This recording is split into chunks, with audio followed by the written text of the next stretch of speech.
This is Phil McCall from Connecticut.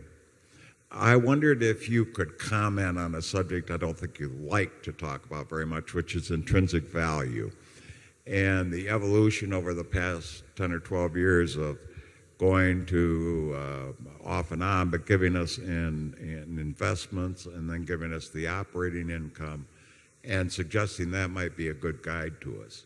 I find it extremely helpful. I'm not sure other people do when looking out the 20 years you're talking about, looking ahead on both those two parts. Any comments you might have, I'd surely appreciate. Yeah, well, the intrinsic value of Berkshire, like any other business, is based on the future amount of cash that can be expected to be delivered by the business between now and Judgment Day, discounted back at the proper rate. Now, that's pretty nebulous. Another way of looking at it is to try and figure out the value of the businesses we own presently, and we try to give you the information that will enable you to make a reasonably close estimate as that. We own lots of marketable securities. It's probably safe to say that they are worth more or less what they are carried for.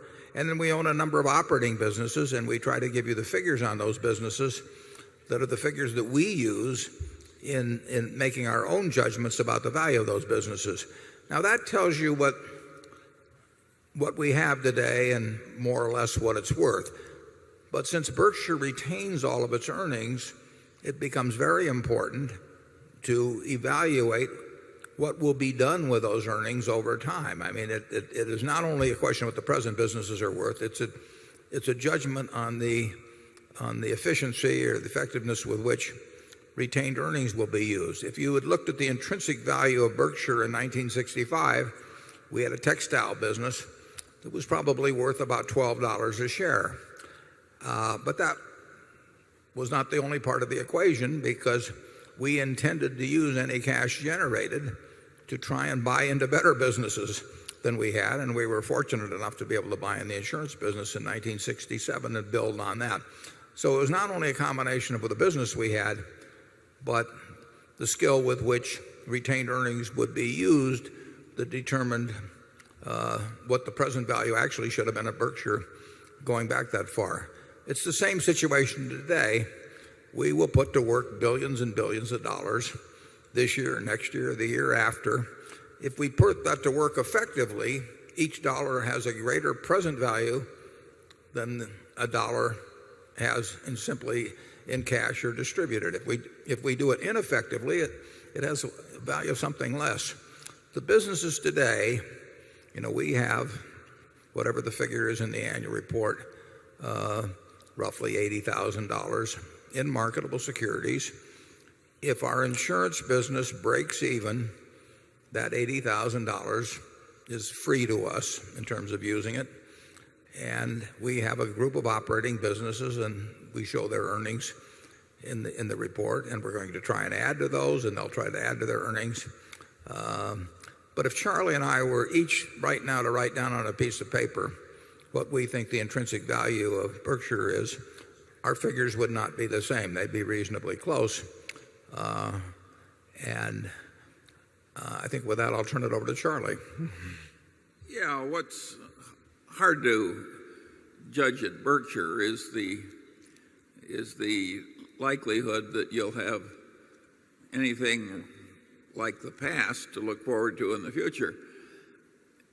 Berkshire has gotten very extreme in terms of investment results. In fact, it's gotten so extreme that it's hard to think of another similar precedent in the history of the world. And the balance sheet is gross considering the small beginnings of the place.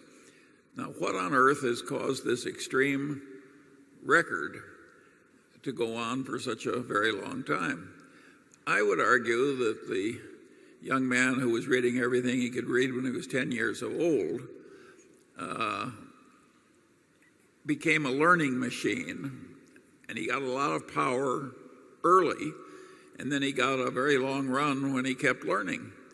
If Warren had not been learning all the while, I'm telling you, having watched the process closely, the record would be a pale shadow of what it is. And Warren has improved since he passed the retirement age of man.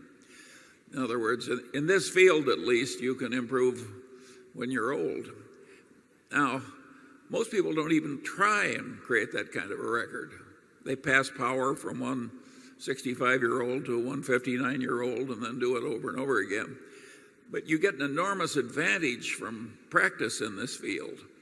And so what happened accidentally in the case of Warren has helped you shareholders greatly because you had this long run with power extremely concentrated and with the man holding the power being a ferocious learner. Our system ought to be more copied than it is. This idea of passing the power from one old codger to another in a settled way is not necessarily the right system at all.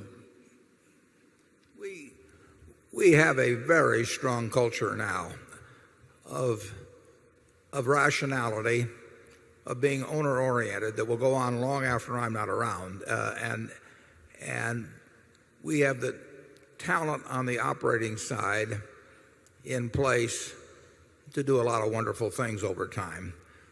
We will need in capital allocation to keep doing intelligent things. We won't get to do brilliant things because you don't get to do brilliant things with the kind of sums we're talking about. Maybe once in a blue moon something, you'll get a chance. But we will need somebody that never does it, basically doesn't do any dumb things and occasionally does something that's reasonably good. That can be done. And we're on that road already. It is not fitting into this organization as an investment officer or a capital allocator. You're getting in the right vehicle. It has the right standards. It will reject ideas that really are irrational. I've been on a lot of boards. Charlie's been on a lot of boards. You would be amazed at the number of things that are responding to animal spirits rather than to rationality that take place. And we have our animal spirits, but we devote them to other areas.